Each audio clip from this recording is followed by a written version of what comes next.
The Iron Game Chalk Talk podcast is brought to you by the following sponsors: EliteForm.com, IgnitionAPG.com, PlayUSA at PLAEUSA.com, and Soranex Exercise Equipment at Soranex.com.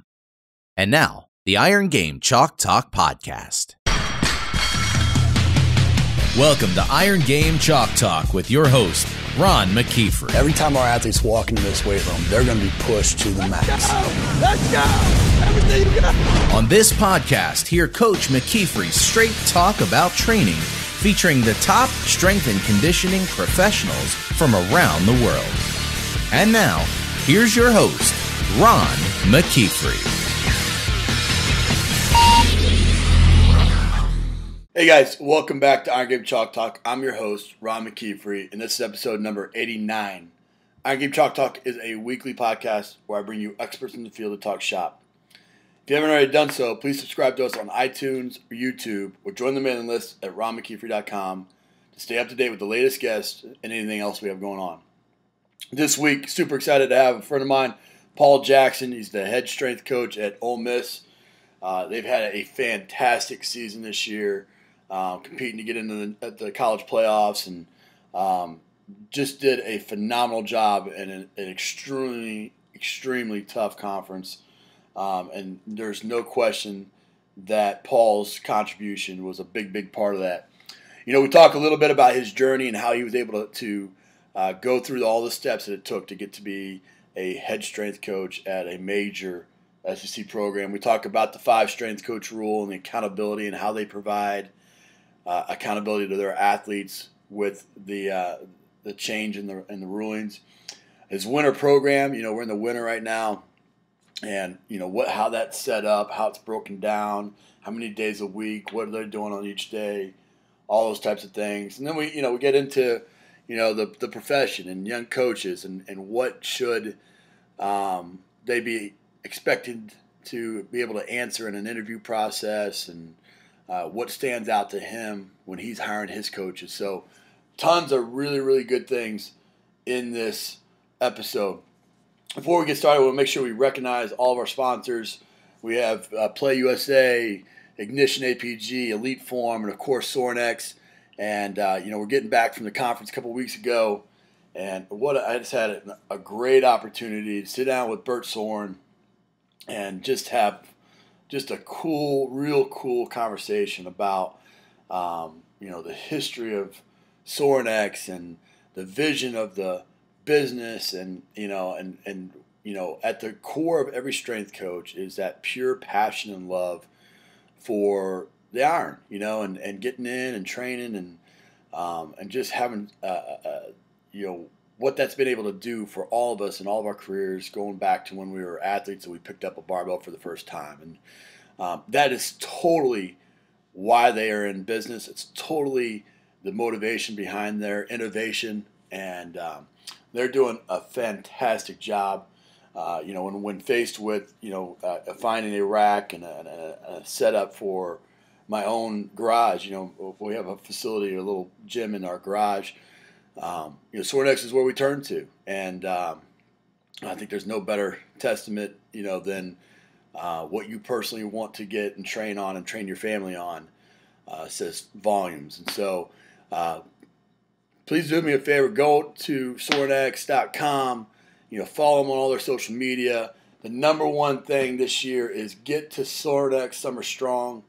It is a phenomenal event, and what's great about it is beyond just bringing in fantastic and top-notch strength coaches, they bring in people like Jeff Nichols, a former Navy SEAL, the top nutritionists, the top Olympic throwers in the world, and you want to rub elbows with some of the best in the world at what they do. What a fantastic event! So, Soranex Summer Strong. Make sure you're signed up, you're ready to go for that, and follow them on all their social media so you can stay up to date with any of the new people coming to speak or the dates and all those types of things. So soranex.com, check that out. Lastly, really cool thing, Audible has picked up Iron Game Chalk Talk, and they've offered a free book, free audio book. So obviously, as a podcast, you're consuming this content, audio, with audio or visual, but that's how you kind of consume content. And I know for me, going in and out of work each day or on trips, that's what I do. I listen to podcasts or I listen to books. And so if you go to audibletrial.com/Iron Game Talk Talk, so audibletrial.com/Iron Game Talk Talk, you get a free book for just trying it. And if you don't like it, you still get that book, and no harm, no foul. But it's been a great thing for me. I get a book a week, audio, and try to go through that throughout the week. And we talked quite a bit about my reading schedule, but I try to rotate between a business book, a family book, and then a leadership or business book, and our strength and conditioning book. I'm sorry. And so I'm kind of on a 3-week cycle there, and this has been a fantastic way because you got to try to find ways to evaporate those time vampires, those things that are unproductive, like driving. So audibletrial.com/Iron Game Chalk Talk for a free book. Want to get to this episode with Paul. I know you're going to get a ton out of it. We'll see you on the other side. Guys, welcome back. Real excited to have Paul Jackson with us. Paul's the head strength coach for Ole Miss, and just a guy that's been doing it the right way for a long time, and as everybody knows, had a fantastic season this year. And just really admired him from afar and what he's done and the way he's done it. So, man, appreciate you coming on the show, man. Appreciate you having me on, man. I love the show, and I think it's something great you're doing. I'm glad to be a part of it. I appreciate that. Paul, you don't just get to Ole Miss overnight, right? And you and I know this, having gone through it. Tell us your journey, man, how you got into strength and conditioning, kind of the places that you've been, and how you ended up landing there at Ole Miss. Yeah, everybody's got a different story. Mine probably started out very similar to a lot of other strength coaches. Was an athlete all grown up throughout high school, average athlete, loved to train though, tried to maximize the little skills that I did have and just really developed a passion for the weight room all throughout high school. Even before that, I had a chin-up bar in the doorway of my bedroom when I was a little kid. My father got me a little barbell set. I was doing my curls, and it's just that has always been a part of my life. Finishing high school, I was not able to get a scholarship. I wanted to go to Syracuse or Nebraska or one of these big-time schools, and that wasn't in the cards. I ended up going to play Division III football at a place called Montclair State University. They had, I'm sure you remember a guy named Sam Mills. Yeah. The Saints, Panthers, 5'9", Hall of Fame linebackers. So I thought, all right, 5'9" linebacker, I can be the next Sam Mills, and I'll go do that. So went to Montclair, had a great experience there. Got my education started, and when I graduated, didn't get to jump right in the field. I wasn't even sure how you really became a strength coach.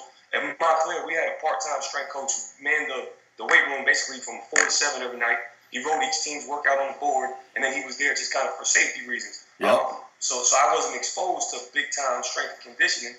Wasn't really sure how you get into it or even that it existed. It almost seemed like a fairy tale to do that. So after college, I got a job working as a teacher assistant at a school, a children's rehab center for developmentally disabled kids. Great experience there. I got exposed to physical therapy, occupational therapy, speech therapy, adaptive physical education. So not your typical beginning for a strength coach, but again something that was excellent in my development, in my knowledge, and just something that kind of is unique to my journey. So I did like doing that. Also, I was doing personal training all throughout college as well as while I was working at the rehab center. But then one day, my advisor, who happened to be the head of the exercise science department at Montclair State, named Richard Tobin, got a call from Jerry Palmieri, who's the head strength coach of the New York Giants, an alumni of Montclair State. Apparently, one of his interns, paid intern, which is in the NFL, that's normally their third spot. A lot of times it's a paid intern, had backed out last minute, and he was looking for somebody kind of close who could interview and maybe fill that spot. So my Richard Tobin recommended me. He called me, Coach Palmieri called me, set up an interview, and I went on, and that was a huge break for me that I almost messed up. I was scared that an 8-month appointment, that an internship would be a step back in my career. I thought that, this is 8 months out of a full-time job where I could have been climbing a ladder, and I'm going to take a break and go do this internship. Yep. Thank God my father politely told me what a dumb decision that would be for me to not take that opportunity. So I went on and took that, and that definitely opened up everything else that has happened to me since then. At the end of that internship, he walked me into Bill Parisi's office, got me a job at Parisi's Speed School. After about a year working there, I called Coach. I said, Coach, I love what I'm doing, private setting. The coaching is great. The attention to detail, the Parisi system and culture is awesome. But I need some games. I need Saturdays, and how do I get back into college? So he gave me a list of people to contact. I reached out to all those people. Tommy Moffitt from LSU was one of the guys who got back to me, offered me a GA position. Went and took that GA position. After about 6 months, a guy left. I got promoted, full-time assistant at LSU.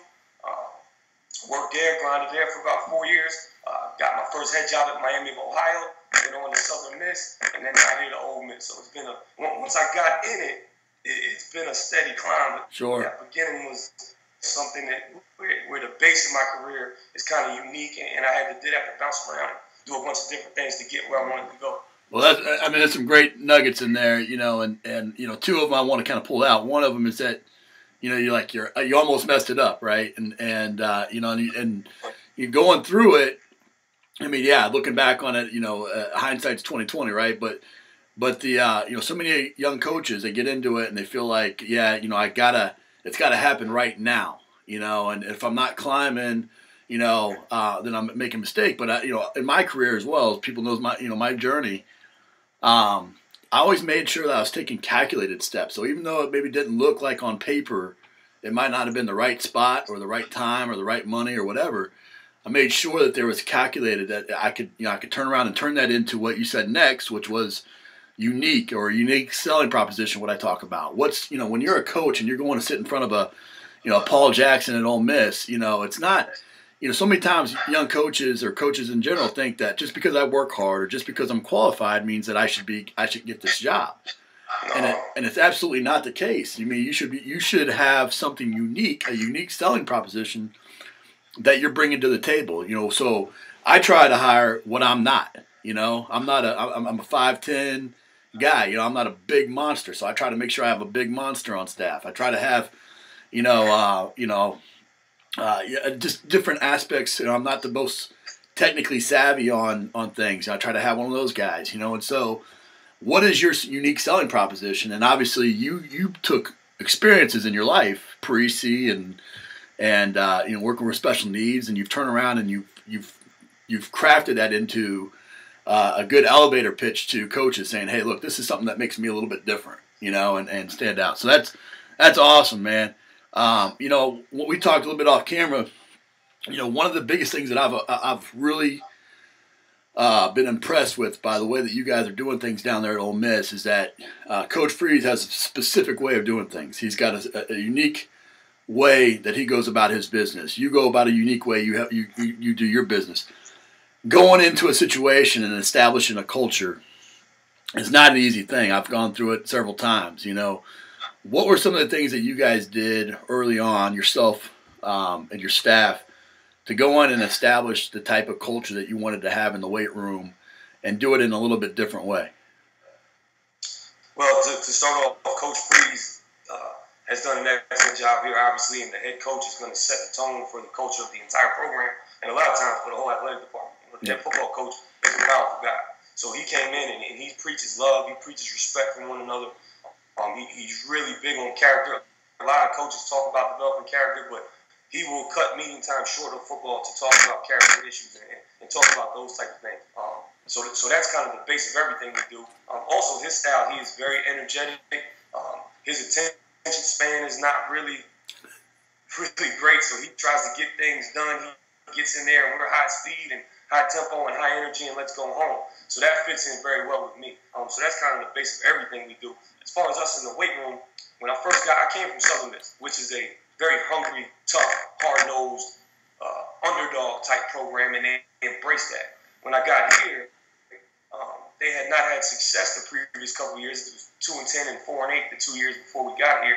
and yet I still got the vibe that there was some serious complacency, and I couldn't understand it. I'm like, how can you be this unsuccessful on the field? This is what you do. You're a college football player, and you're not having success, and yet you're still happy to be here. You know, and I understand why. You know, Ole Miss is a great place. The campus is beautiful. There's a lot of pretty girls running around.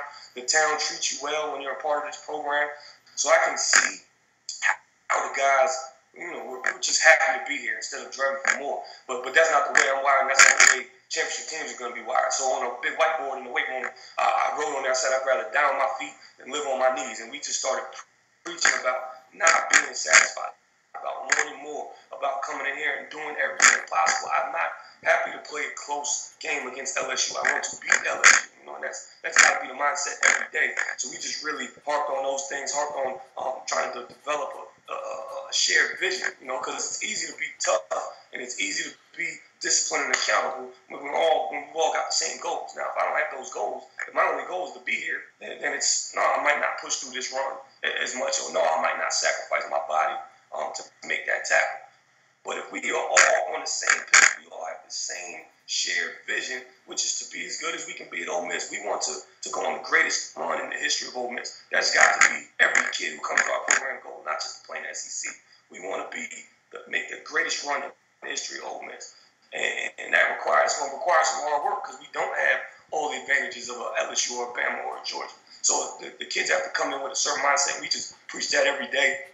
To help us do that, you know, it can't just all be grind, especially for these young kids. You got to find a way to make it fun. So some things we do is our workouts are shorter in nature. We do train with a high frequency, twice a day, 4 days a week. So we don't have to have very long workouts. I play the music they want to listen to. I'm their biggest fan when they're doing well. You know, so I celebrate each year and get happy with them. I want to see their personalities come out as long as the work is being done the way that we require it to be done. We do try to feed that energy. I don't want to limit a kid. If we've got an old lineman who's busting his butt in the weight room, and in between sets he dances a little bit, I don't want to steal that energy from him. You know, boom, I'm going to feed into it, and hopefully just sneak in the hard work and all the other goals through that intensity and energy.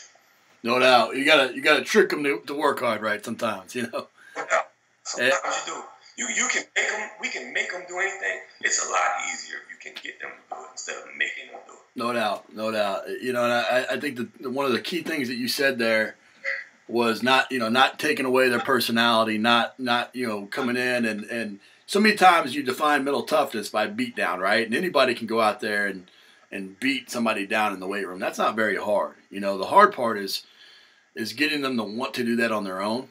You know, and the hard part is the mental game, you know. And so what are some of the things that, I mean, you talked about, you know, each day you preach that and you talk about it in the workouts, but, you know, are there specific things that you're doing from a character development standpoint in the weight room, or, you know, is it a 5 minute before and after type of speech, or is it throughout? You know, what are some of the things you're doing to kind of address mental toughness? Well, you know, as a strength coach, you're always looking for opportunities, you know. People make mistakes. Those are educational opportunities where you can draw from some speech you heard or some quote or something else, and you're always just pumping those things in. But we definitely trying to preach accountability and your role on this team. How that your job is to help the person next to you. It's you know, our culture and a lot of these young kids, they have such a sense of entitlement and selfishness that we need to kind of break that up. So they need to understand that everything they do affects everybody in this program. It's bigger than me. Coach Free says all the time, it's the we before me.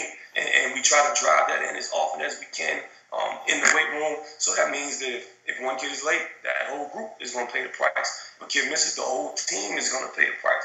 And it's not about trying to punish them. It's just about educating them. Like, look, man, it's not about you. It's about us, what we're trying to accomplish right now. So one of the key things I believe in strength and conditioning when dealing with the kids is being consistent.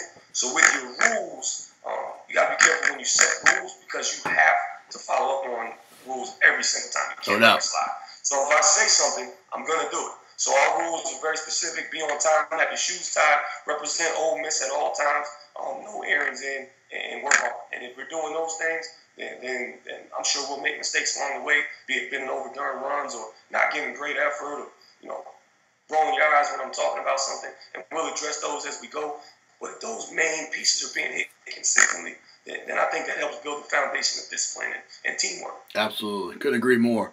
You mentioned accountability in there, and with everybody's kind of handled the 5 strength coach rule their own way, with accountability. And, for me, for a long time it was, I had a million interns running around, so we ran 2 big groups at the bigger universities, and we had an intern at every station and the whole deal.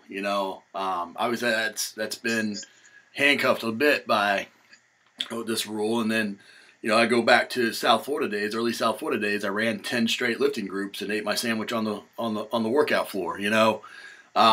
How do you set up your groups? Kind of how do you manage the accountability piece during a training session? All right, real quick to touch on the intern situation. I think it is that's what's going to hurt a lot of these young strength coaches, not having those opportunities.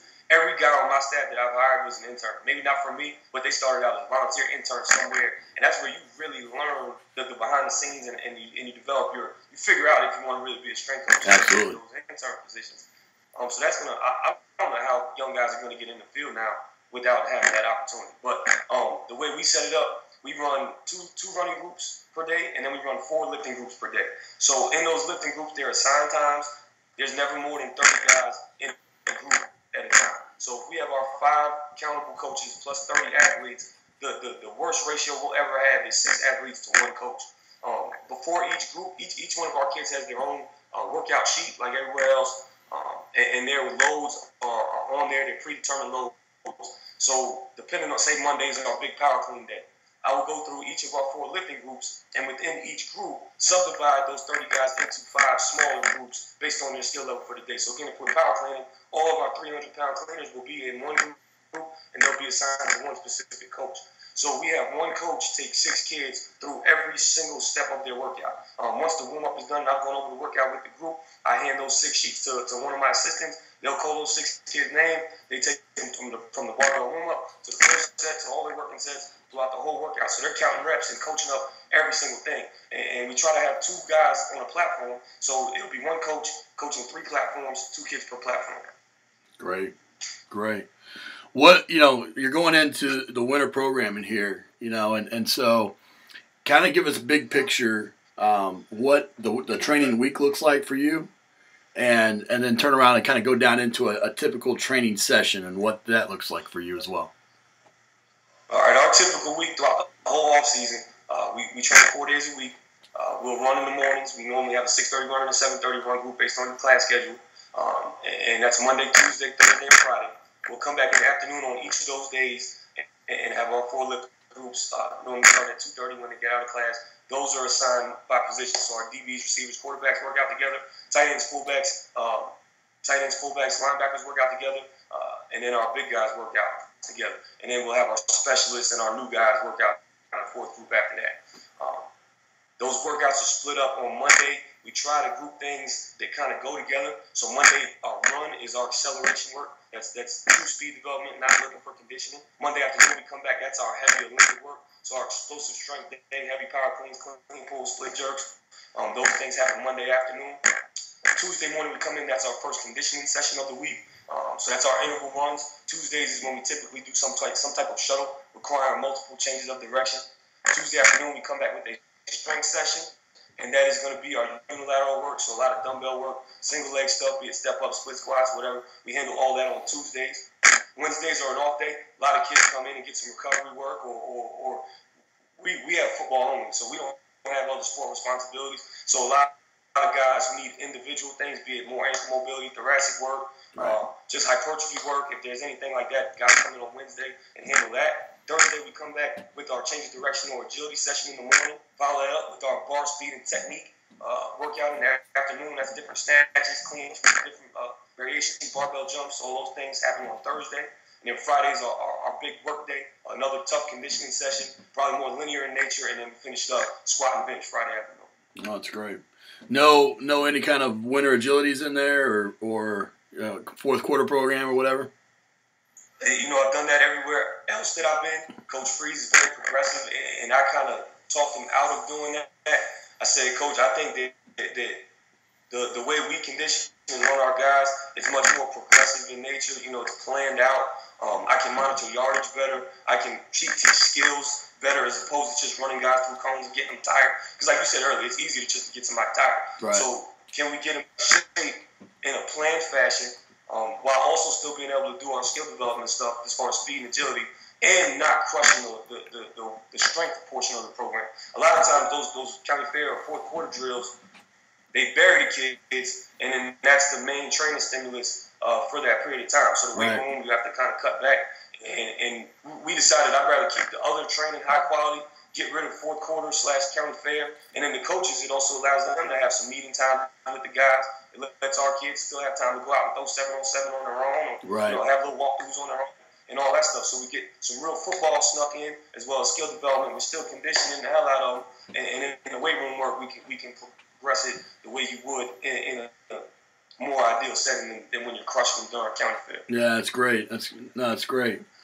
And obviously tons of success this last season with that approach as well. So that's fantastic. What about, so I walk in and I've got that, I've got those 2 upper bodies, 2 lower body kind of, days. What's a typical training session? They walk in the weight room. What happens next? All right, we walk in the weight room. We do a general warm-up just to get the blood flowing, to kind of get them locked in, make sure they realize we're in the weight room ready to work. I will speak to the whole group. I'll go over the barbell room, any key points of things we haven't been doing well on that particular workout, or any new exercise. I'll go into great detail on that, and then we will divide up amongst our coaches. I'll turn the music on as loud as we can still coach with, and then we will roll from there. We try to get the tempo. I think that it's probably our best conditioning as far as work capacity happening in the weight room.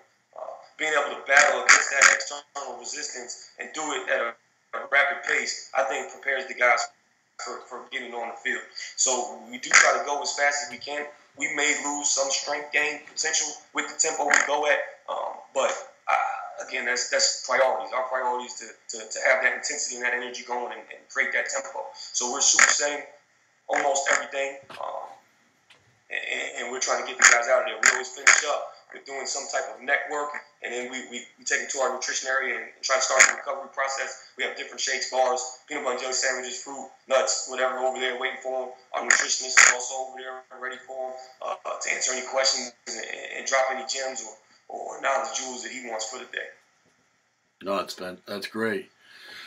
With you mentioned your young interns earlier, and are your young coaches, and all of them have gone through the internship experience.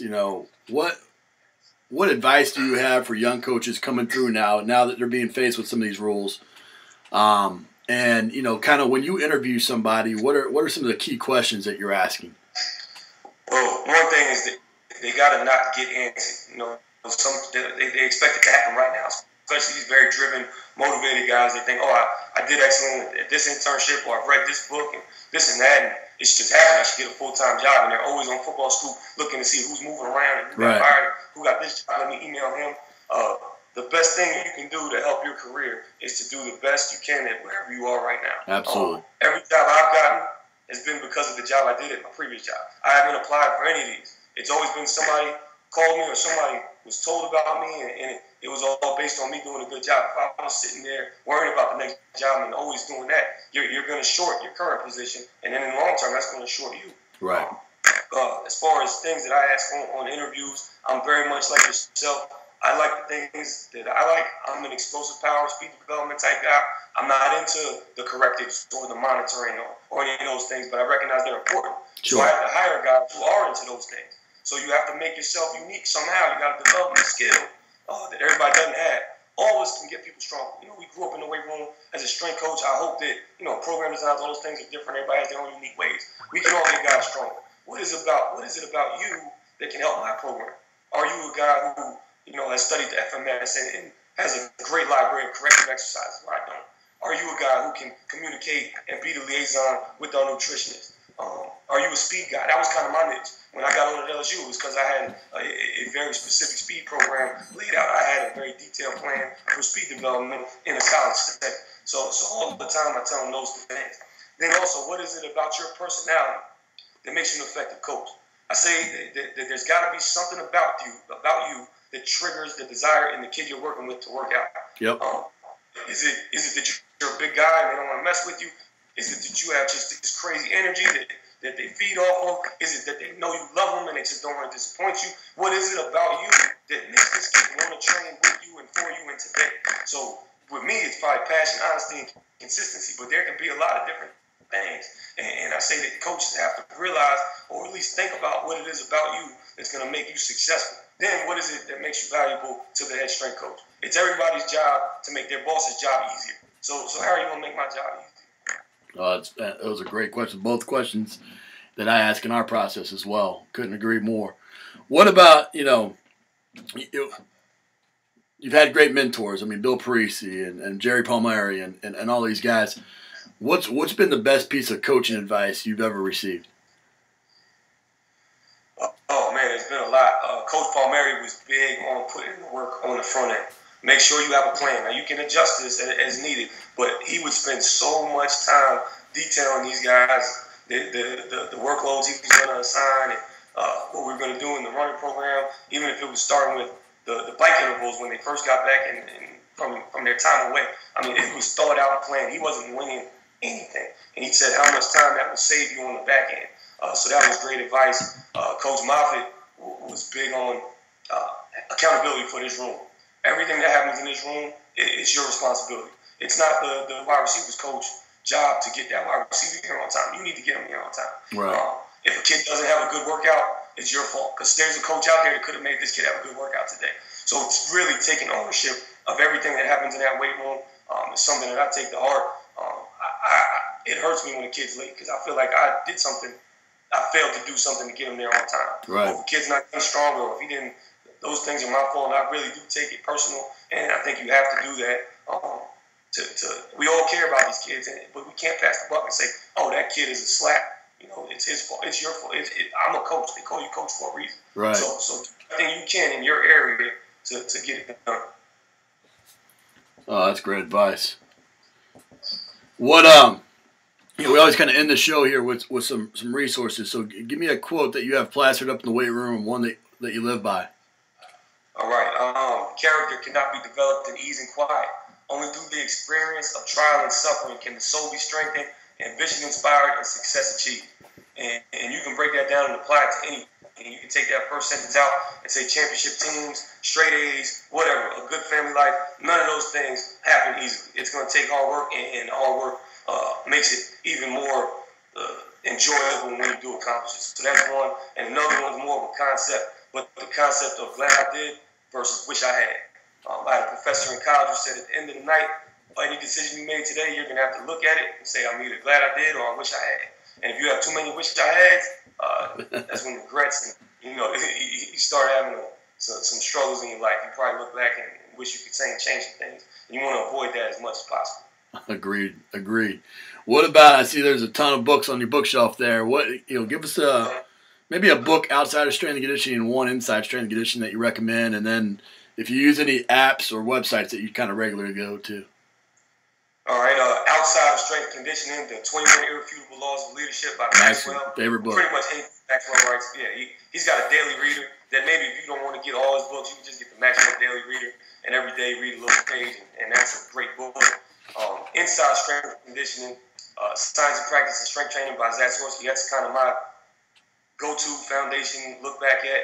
And then Strength and Conditioning for Team Sports by Paul Gamble, I think, is a book that I don't hear a lot of people talk about, but I think it's a great book. Yeah. So I would definitely check that out if you don't have that one. That's fantastic. You use any apps or anything with your athletes, or one you use for your own productivity? Yeah, we use some apps. I look at UberSense a little bit. I've been playing with the Sleep Cycle app, just trying to figure out different ways to monitor different things. And the one I probably use the most is the podcast. I just listen to podcasts on my phone, when we're traveling and stuff like that. So that's probably the app that gets the most use on my phone. What podcasts? Yours, the Strength Coach podcast with Boyle, the Elite Forum, they have the airs that I like a lot. Those are three that I try to check out all the time. Oh, that's great, man. That's great. Well, brother, I know you're a busy man. You're getting ready to get out there and have some quality time with your family, but then turn around and light it back up with the bowl game. This is going to go up in mid-January, but like I said, man, at the beginning of the show, I've been very, very impressed by the job that you've done and the way that you've done it and gone about your business, and the proof's in the pudding, man. The freaking winning and tons of success. So I truly appreciate you coming on the show and sharing with us and the way that you're going about your business, man. Appreciate it. Appreciate you having me on. That's it for this episode of Iron Game Chalk Talk. Thanks to this week's guest as well as our sponsors for bringing this episode to you for free. Make sure to check out ronmckeefery.com where you can join our mailing list, find the show notes, including all the links and resources mentioned, and information about Coach McKeefery's other products. While you are there, please join Coach McKeefery in the comments section thanking our guest for sharing. If you haven't subscribed to Iron Game Chalk Talk on YouTube or iTunes yet, make sure to do so. Comments, ratings, and reviews are always welcome. Coach McKeefery can be found on Twitter at @RMcKeefery, on Facebook and YouTube at /Ron.McKeefery. That's it for this week. Be sure to check back next week for another great episode of Iron Game Chalk Talk.